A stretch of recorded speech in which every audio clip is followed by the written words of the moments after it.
Did you know the Bible actually talks about nurses? So this is part one of healthcare workers in the Bible. I think it's kind of interesting because there's actually quite a bit of healthcare workers in the Bible. This one in particular, this one story in Genesis 35, verse 8, it actually says this. It says, "Now Deborah, Rebekah's nurse, died and was buried under the oak outside of Bethel. So it was named Allon Bakuth." And Allon Bakuth translates to Oak of Weeping.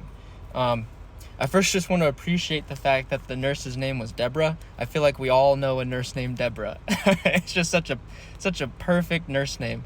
But Deborah was buried under this tree, and they named it Oak of Weeping, Allon Bakuth. Now, that's interesting to me because they named the tree Oak of Weeping, and they must have been really sad to lose their nurse, the person that took care of their health, the person that probably delivered their babies, the person that was just there for them in their times of need and who was more knowledgeable on how to take care of illness. And they lost that person, and they had to bury them. So of course they're going to name it Allon Bakuth, the Oak of Weeping.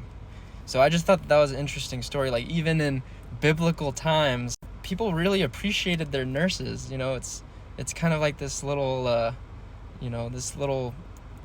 gem of a story that I found in the Bible. Anyways, so if you know someone who's a nurse, send them that verse, Genesis 35:8, because it kind of shows that we appreciate our nurses, and I appreciate all the nurses I work with. They're the sweetest people. It's great. Sometimes.